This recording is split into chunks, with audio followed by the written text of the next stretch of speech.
jutottam el odáig, hogy elkezdem a vitorlához a paneleket kivágni. Az anyag, amivel a vitorlát készítem, az természetesen Ikarex, az alapvető anyag a kézsinóros sárkányozásban manapság. Az eszköz, amit a vágáshoz használni fogok, az pedig egy mezei kis forrasztópálka. Ennek állítható hőmérséklete van, 400 fokra állítottam be, de egyébként egy abszolút filléres kis amatőr szerszámocska, egy szép hegyes fejet tettem bele, amivel reményeim szerint szépen és pontosan lehet majd vágni az anyagot, anélkül, hogy különösebben mellé olvasztana, vastag csíkot olvasztana ki majd belőle. Amíg a pálka bemelegszik, addig előkészítem a vágáshoz az anyagokat.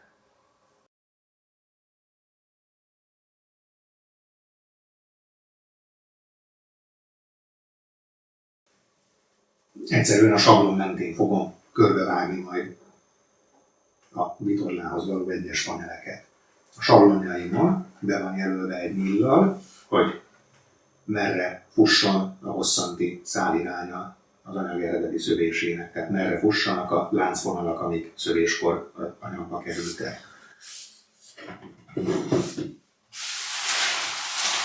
Az Ikarex 140 valahány centi széles darabban készül. Ez itt egy 1 méteres levágás belőle, tehát ami az eredeti szövésnek a láncvonala volt, az ennek a rövidebb oldalai mentén fut. Úgyhogy az első panelsablonomat azt úgy helyezem el, hogy minél kevesebb veszteséggel ki lehessen hozni a széléből egy ilyen kivágást. De egyébként nem tervezek nagyon sok sárkányt készíteni, és bőségesen van anyagom, úgyhogy valamennyi pazarlás belefér, és a hulladék darabokat, azokat pedig úgyis föl fogom még használni varráspróbákhoz. Az anyagot gondosan kisimogatom, ne legyen benne hullám vagy ránc, és úgy helyezem el rajta a kivágó sablont. Ezt mindjárt le is súlyozom a speciális célszerszámokkal, a jó öreg paradicsompürés dobozokkal, ennyi az előnye annak, hogy a konyhát kolonizáltam el sárkánykészítő műhelynek. Lássuk, hogy bemelegedette már a pálka, szerintem még nem igazán lesz az üzemi hőmérsékleten. Igen, ez még csak alig szenesíti az anyagot. A forrasztópálka most már bemelegedett, kinyitom az ablakot, mert ebből is mindenféle kellemetlen füstökgázok fognak felszabadulni, és aztán Isten neki fakereszt, lássuk, hogy sikerül a dolog.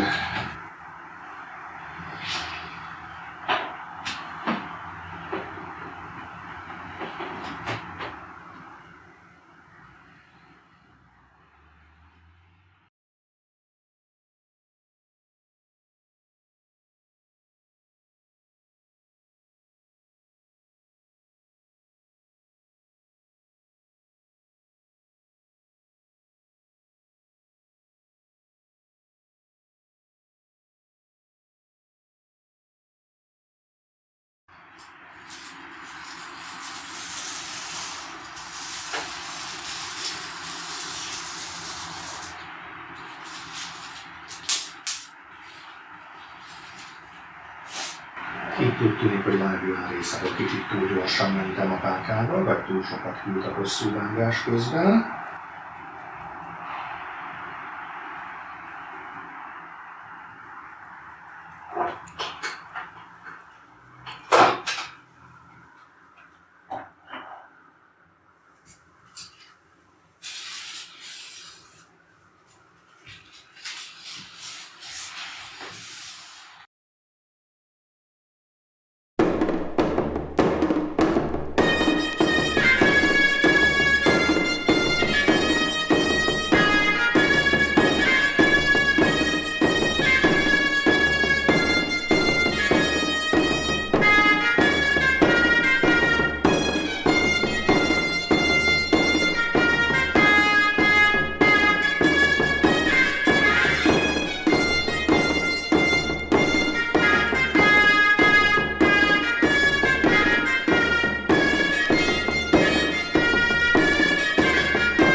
És elkészült az első panel.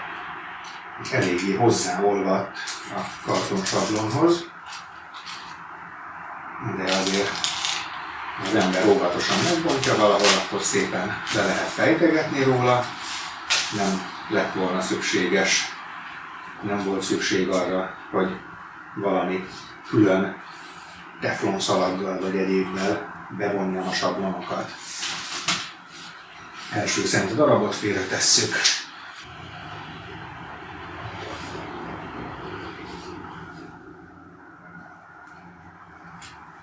Szerintem így fogom a további darabokat majd elhelyezni.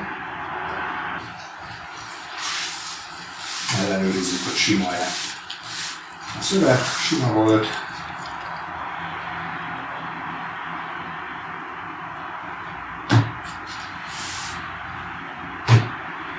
Lesúrozzuk, hogy nem mozduljon el a sablon vágás közben, és jöhet a következő.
Előállott a második panel, ez most nem a sablonhoz akart hozzáragadni, hanem a látéklaphoz.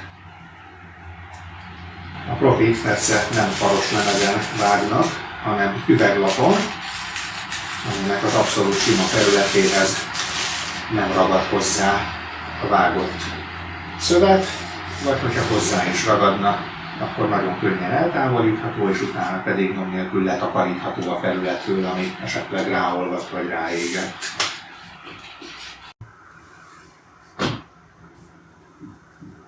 Ezt valószínűleg nem csinálná egy profi, amit most én csinálok, de eléggé tiszta és elég érdemes volt az előző vágott vonal, ahhoz, hogy ezt egyszerűen hozzáillesszem a mostanit, megfelelnek a számirány előírások is, úgyhogy ahelyett, hogy egy veszteséges csíkot és plusz egy vágást raknék be, én most egyszerűen felhasználom az előzőnek a levágott élét a új darabnak a új éléhez.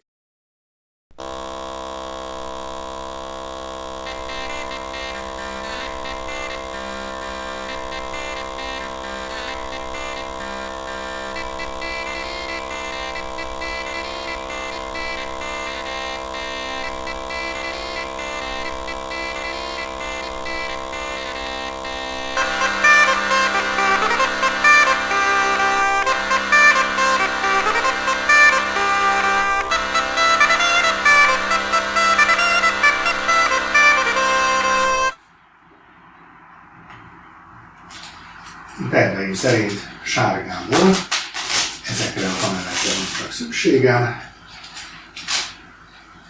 de most már nem állok neki kék vagy zöld anyag kiszabásának, mert lassacskán át kell adni a konyhát vacsora készítés céljára.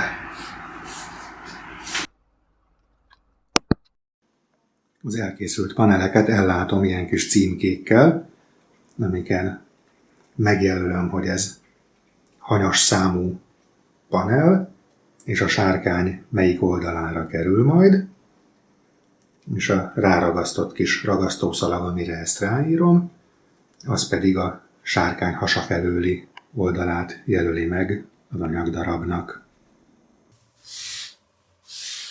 Folytatom a kivágást a zöld anyagból készülő darabokkal. Van picike hiba az anyagban, mint egy gyűrődés, amit belehengereltek. Úgyhogy jobb lesz, hogyha azt a részt elkerülöm.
Elkészültek a zöld darabok, ezek csak a kis betétcsíkok lesznek majd a elképzelt sárkányunkban, és most pedig jöhetnek a kék darabok, amik a legnagyobbak lesznek.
Miután megvan a két nagy középső kék darab, most jönnek azok, amik a jobb oldalon sárgával ki vannak vágva, és a bal oldaluk az pedig kékből lesz elkészítve. Ehhez egyszerűen azt csinálom, hogy megfordítom a sablont, és a hátlapját teszem fölülre. Igazából nem vagyok benne biztos, hogy erre marhára szükség van, és nem lenne elegendő az anyagot megfordítani, miután a eredetileg színében fölfelé rakott sablon mentén kivágtam. Különösen akkor, amikor két különböző anyagdarabból készítem el ezeket a paneleket, akkor ez igazán nem sokat számít. Azt mondják az okosok, hogy van valamennyi minimális különbség az Icarex két oldala között, de jelentős különbség az biztos, hogy nincsen, tehát sokat nem számít, hogy melyik oldalán néz a hasa felé, és melyik oldalán néz a sárkányleendő háta felé.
És így néznek ki a most kivágott darabok, összerakva a sárkány formájára.